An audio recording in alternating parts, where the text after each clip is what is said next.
So I'm just going to start playing a little bit, and then I look really weird. I'm fighting a migraine, so I'm sorry for this. But we're just going to hear some, we're going to play some stuff for you first.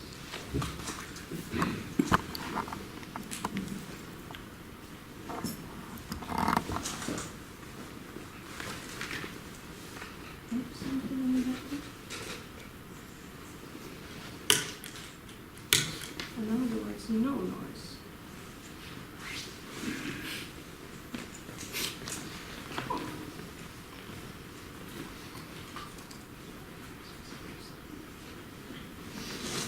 Don't sound. Few seconds ago.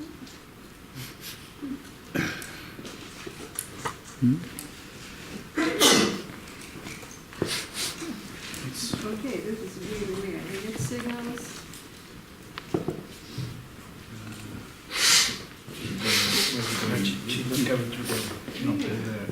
No, it's just here, and it's on. Okay, someone's on that now. There we go.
Okay, feedback and delay. So this is what I work with. I'm gonna be reading a little bit here. So today I will talk about the piece I'm currently working on, which is called the Guerilla Set Up. This is a beta version. And yeah, I will show you the one that I'm working on. I will talk a little bit where I am in this process in terms of practical and technical problems, and share some of my thoughts on my aims and ideas of how to execute and perform the piece, and also a bit about why I do this. So, the setup. So, it's a piece of portable music made for strategic guerrilla acts It's meant to be performed erratically and with no prior warning, in different places without permission or license. So this is really weird for me standing here doing this in such a nice and orderly way, and so yeah, not only the title but the work itself is inspired by and refers to the use of tactics in guerrilla warfare, as this is the way it is to be performed. I quote Samuel Huntington's definition: guerrilla warfare is a form of warfare by which the strategically weaker side assumes the tactical offensive in a selective forms, times and places. Guerrilla warfare is the weapon of the weak. It is never chosen in preference to regular warfare. It is employed only when and where the possibilities of regular warfare have been foreclosed. Because of this piece needs to be easy to move around and of a robust construction, the piece is explored by listening. The listening act being primarily an attunement to itself and its environment. The piece is a version of my earlier works, Eraserhead and Is the Mic On? And like those previous pieces, the Guerilla Set Up has an open form and is based on feedback and delay generated by the objects' relationships to themselves, each other, and everything around them. What I mean about objects here is mainly microphones, speakers, but on another level I'm actually talking about that everything is to be considered an object, and that can on various different levels generate some kind of feedback. So in a way it's a kind of communication we're talking about. I will elaborate a bit on this shortly. First I will just talk a little bit about listening. So, for a long time I thought that there is a difference between hearing and listening, and certainly listening has several functions and we can choose to listen in different ways. But I wonder if it does matter really. For me, the fusion is of interest here. The moment when the ephemeral, the characteristics of music, of course, and lasting, the properties of an object, for example, coalescence. I believe this moment of fusion can be transformed and kept as a knowledge. As a practitioner, this is the knowledge I want to give the listener, and as a listener, this is the knowledge I want to carry with me. There's a music writer, Erik Wallrup, describes in his thesis being musically attuned, the act of listening to music. He describes a kind of listening as an attunement, and which I interpret as a kind of tuning that exists on a deeper level than something solely controlled by mood. This description is close to my current understanding that music may not be in the listening act itself, but is a discernment, perceptiveness. I still can't find the exact right word. But through listening, a kind of tension appears that we experience with all our known and unknown senses. So I think of music as a knowledge rather than a product or activity. An example could be the following scenario. When one begins to practice an instrument, the practice consists mainly of playing right, practicing listening and imitating a melody. Over time, hopefully, the musician will develop a kind of sensitivity, not just to the musical material, but to the instrument, him or herself, the room, and the listener. Somehow the listening expands and unfolds and transforms on all levels. So by working with listening objects and noise, I transform a summary of where I am in my thinking about this into a piece. And one of the questions I ask myself during my PhD now is how can the material and immaterial merge through my practice? So I would just conclude quickly with my method. How I use listening as a way to discover an object's traits and qualities from its withdrawn state. Or as I think about it, its immaterial state. I cannot really make it visible because it only exists in a world of relationships. It is certainly an abstract concept, but by working with objects' material properties, The sound and the sound source allows to be physical and can create sensual relationships that we may experience. So delay is used to explore the shifting traits of an object and its relationships to itself and the environment. Feedback, I use it as a kind of an idea for how an object can communicate. So what I'm aiming to explore is basically relationships. Relationships through listening, spatial relationships, power relationships, by working with different ways of experiencing frequencies. So the instrument test. So I have this equipment. This is what I really want to do, if not that. The purpose is to build flexible handheld microphones with built-in speakers. It's similar to like a karaoke microphone for home use, but I want it bendable. So I want to make 3 of them, and they are supposed to be stored. Everything is supposed to be stored like a briefcase, something that just blends in, so I can set it up, go about it, set it up, and just leave it there and put the objects out, or the microphones, and see what happens. I don't necessarily want to be involved. I just want to see what happens. So it needs to be low budget, since and it needs to be sturdy material.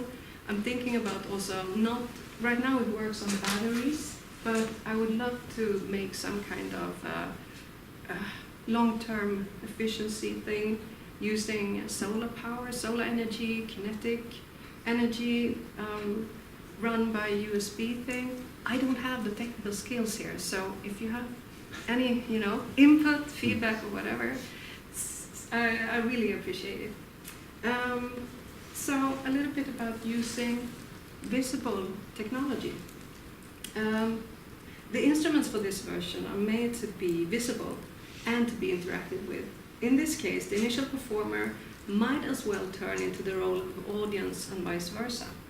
This is an example of how my work comes out of necessity more than a preferred option based on personal taste. I work conceptually in that the music is a consequence of my thoughts. Even though the technology will be visible, my primary purpose is not to showcase the physical objects, even though the objects generate the piece itself. Instead, my interest lies in the relationship between the instrument, the performer, and the creator and listener, as opposed to the new materialism trend in the art world. That is, the emphasis on the material itself, the consequences of the choice of specific material, focus on collaboration and educational or knowledge-mediating elements. The downside to the visible technology, I think, exemplified through Eraserhead and my previous work, is that the listener potentially stays in the experience with the objects rather than considering the relationships it creates. And I think this problem is described by the philosopher Martin Heidegger in The Origin in the Work of Art, where Heidegger believes that art as such may be dead when aesthetics speaks of an object to be experienced. As I interpret it, Heidegger wants to define art through its own experience rather than mainly something for me and as an observer. The reasoning still feels relevant and is interesting as it not only clarifies the difference in experience and perception, but mainly demonstrates that it's not my experience that is at center. It is in the perception between the object, its qualities, and other objects. It is thus a kind of decentralized perspective that is made visible through relations of objects. And this is something I want to further investigate in this, or through this setup. I have a small video where I'm just going to show how it sounds, or where I am at right now.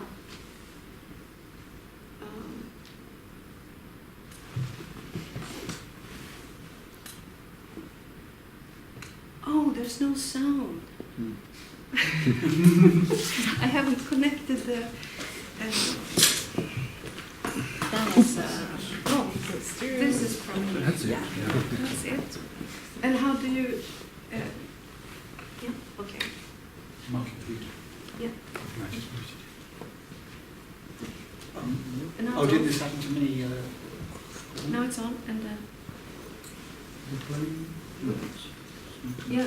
Mask is down. No? It's going to the HDMI, HDMI. HDMI. Oh, yeah. Oh, it's not going to be. Well, the easy way is the. It's maybe the sound preferences are. Yeah. Oh, okay. No, you just. And it. Yeah. Can you do this, John, or with your computer or something? Or, No.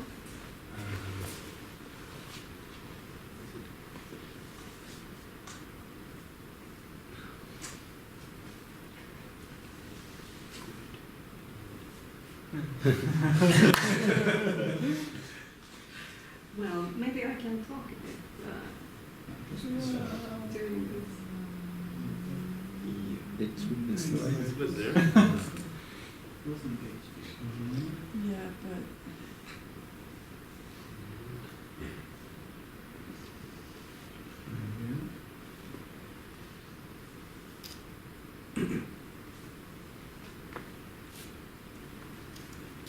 Yep. Thank you. Right. See if I can.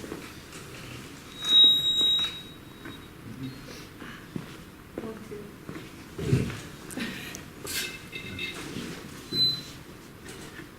This is really the boring part. But I don't know how to.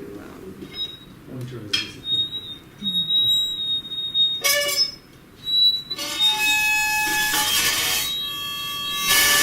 Okay, yeah, as you can see, I'm just exploring ways to how the feedback can work with the microphone and the speaker. And then I want to have them in like these bendable things. But I'm not, as you can hear, so satisfied with the result at the moment. I don't think it's musically interesting enough, even though it's going to be outdoors or indoors. I need more, I don't know, it just needs to get better. So any thoughts on that is really good. But it sounds really beautiful later on. Anyway, so just gonna continue. So by engaging or not with the flexible handle microphones, the listener discovers the piece by revealing as many inner and outer sonic threads as possible from an object, or this is how I imagine the piece to unfold, through the feedback generated by the objects and of course the listening. And through this exploration of how objects relate to each other, a kind of dislocation or dissolution takes place that questions the roles of the instrument, the sound, the performer creator, and the listener. And this is what I'm really interested in, this dislocation or dissolution. So by working with this and the spatial relations, I hope to develop the idea between these things or these relationships. And I also do not wish to influence the experience from or on the participants or audience during the piece. So at the moment I don't have any, it's not going to be like, no one's really going to know what it is. It's just going to be lying there, these things. And then if someone picks it up or if it starts to generate sounds by itself, then it starts. So yeah, that's my more idea about this. So the view that is up to the listener to discover the music is shared with the artist Max Neuhaus and pianist and composer David Tudor. Max Neuhaus, he was also a percussionist, by the way, created oral works that he termed sound installations. His works was, in a way, creating sound illusions to enhance the reality of a specific site, and never using visible technology, and letting people discover his works by themselves. David Tudor, on the other hand, built the work Rainforest 4, amongst others, keeping the technology visible, and just as Max Neuhaus, wanting people to discover the inner traits of works. Even though they had the same agenda, instead of Tudor hiding the technology, he believed that, or Max believed that the focus can be shifted towards the listening and the relationships it reveals. Visible technology or not, I believe this approach is the way for me to continue working with exploring the dislocation between creative performer and instrument. And now it's... let's see, what else do I have? So, yes. So is it a guerrilla setup? Not, it's not.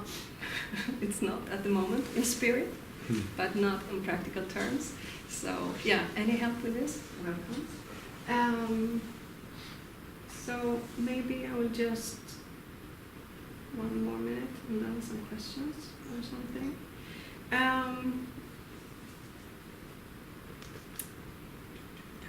The idea of what freedom is or can be or mean for the individual often raises contradictory feelings. Since we have never experienced freedom, it is beyond our conceptual world. Thus, the provocative act takes place within the intended or contemplated, and shapes the idea of freedom. Inspired by the philosopher René Girard, the economist and author Jacques Attali wrote the book Noise, the political economy of music. So he was using Girard's idea of the scapegoat as a metaphor for the power configurations in society. For the social contract to work, the scapegoat, noise, becomes the victim when Attali describes how music has been used as an instrument of power throughout history. And he says it's through fear and, I have it here, fear, believe, or forget. That's how he uses music.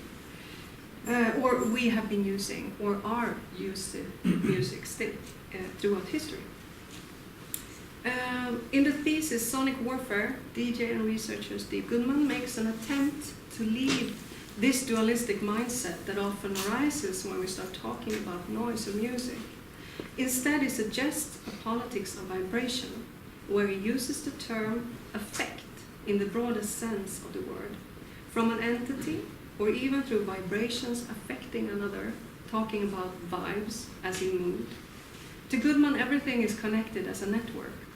I sense similarities in the description of all things interconnectedness in something called the mesh by object-oriented philosophers, and that the idea of a flat ontology proposes the condition of existence that everything exists equally, yet they do not exist equal. And since my interest lies in the experience of the dissolution of stereotypical roles for how the creator, listener, and instruments and music should be and interact, it would be of interest to explore these possible options of how to move away from the concepts of opposite conditions to something else, perhaps how relationships between frequencies, vibrations, and oscillations. So, yeah, thank you.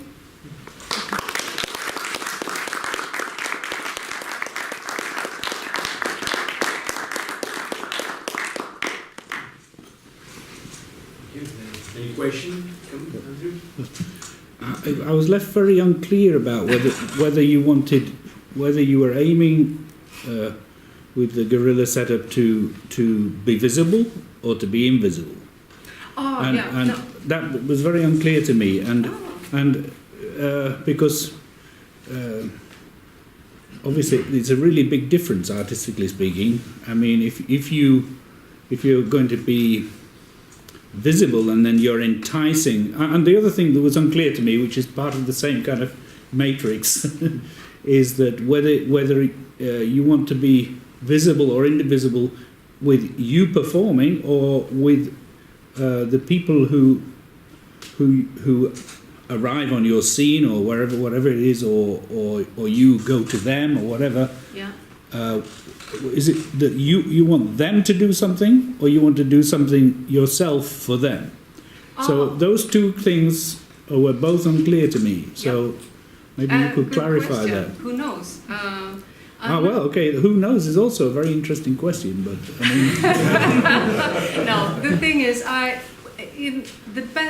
what I imagine is I just want to put the objects somewhere visible. So the objects are supposed to be visible in a square, or in a public space. But you somewhere. mentioned Max Neuhaus and the fact that he wanted to make interventions that were invisible. Yeah, exactly. So And that's actually what I would love. I have other installations or ideas coming up after this one, exactly working on the invisible aspect. So this is the visible test, interacting with people. So I can imagine lots of ways where you could be using more or less the same equipment, but if essentially disguising it. Yeah, absolutely. I think disguising equipment essentially makes it invisible because people are not expecting it to be there, and it may be a surprise for them to find out that it is there.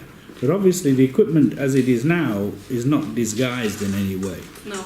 So people are going to notice it very quickly. Yeah, and I want it to be inviting also. Okay. So that's another aspect of it. I really want it to be inviting if they find it. So it's not going to be, But obviously, if it's disguised, you can. With disguise, the big aesthetic decision is then if it's disguised, it's actually the sound that invites you rather than the visual appearance.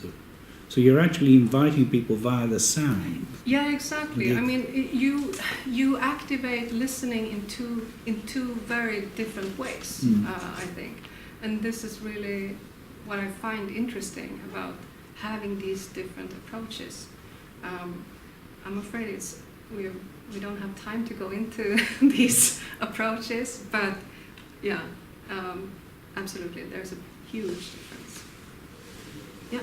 Yeah, for the purpose of the microphones, is their purpose mainly to create feedback, or do you also want them to interact with the people? Yeah, that's what I want. Yeah. I didn't get enough feedback, so I'm gonna try to have a microphone pointing like outwards, and then maybe one inwards in the tube, and then have a speaker outwards and inwards. Maybe I need some kind of double setup yet. But so they would also capture the... Yes, people. exactly. Yeah, exactly. Absolutely. Yep. I was just thinking about Ben's talk earlier and how, shall we call it raw feedback, is a beast, which is exciting. It is not raw. Yes, but in your case, no, you treat it.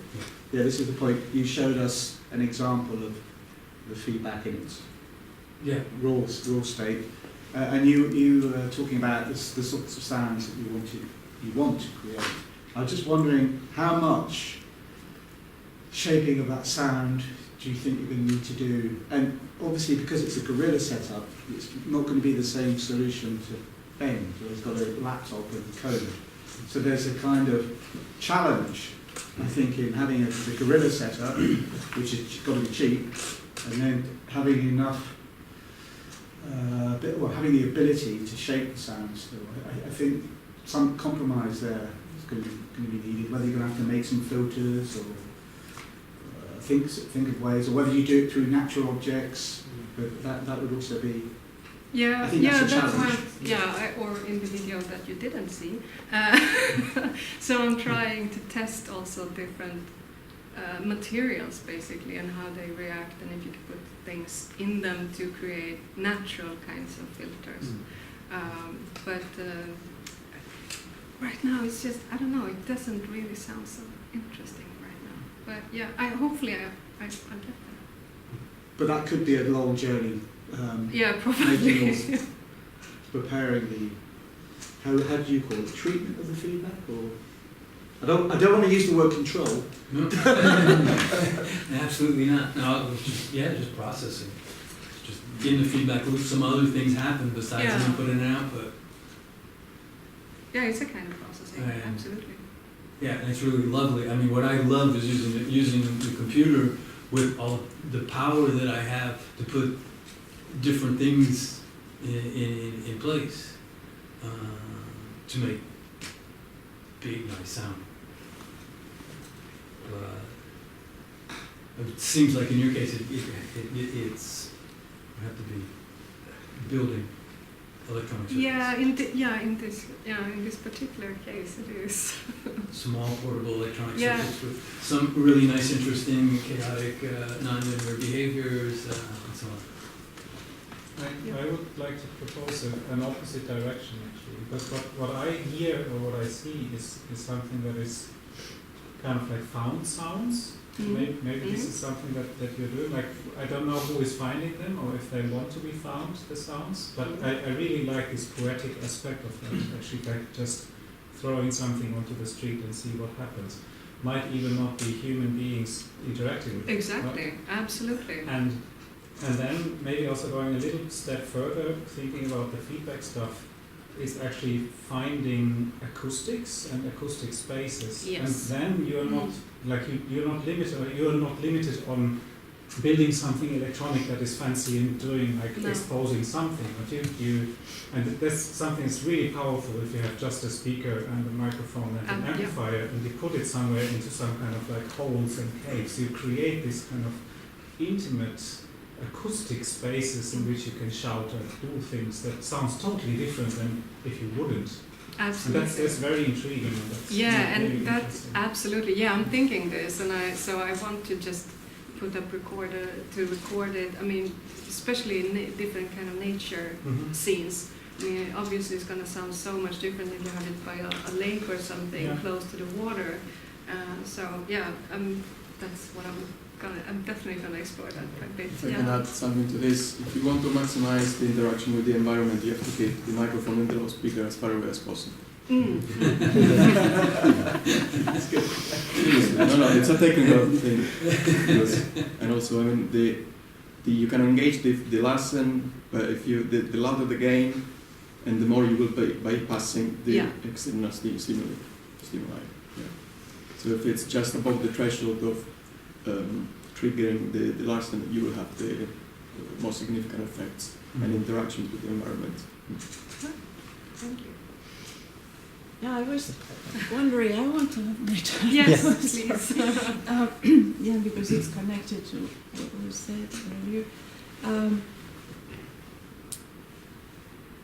First, thank you for the presentation. I think we were talking about boldness, so I want to thank you for presenting a work in process.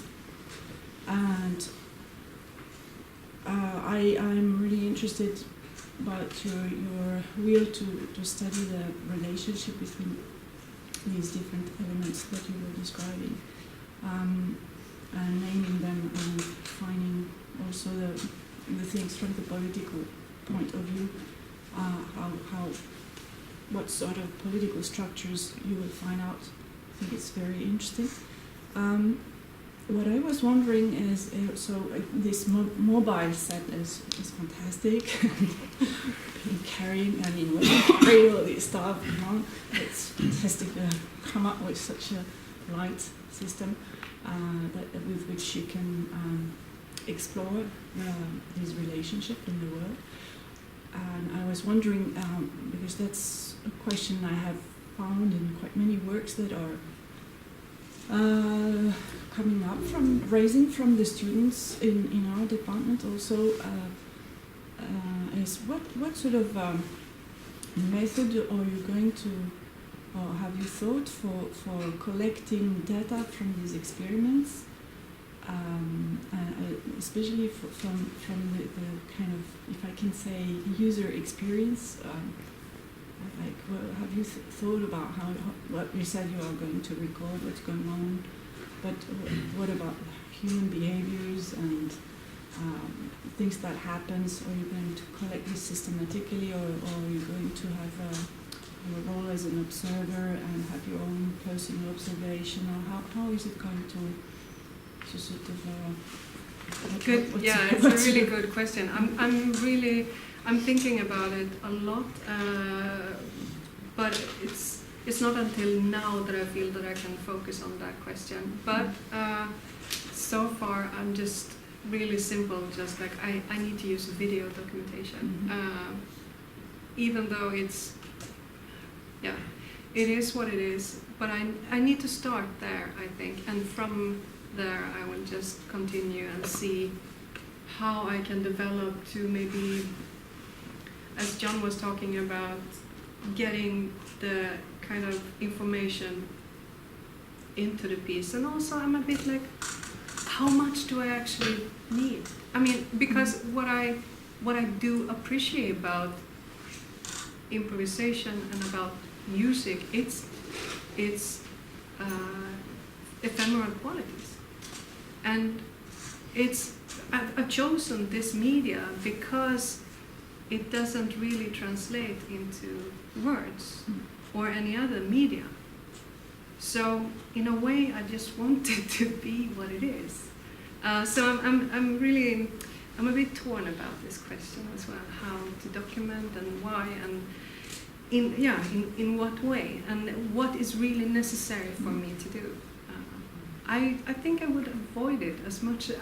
Maybe that's why I'm sort of like, I really don't want to do this, but I know that I have to do it. So, yeah, I will let you know when I come up with a clever answer for this. Yeah. I think we are really going over. I'm a very bad timekeeper. You can blame me. So let's try to keep it there.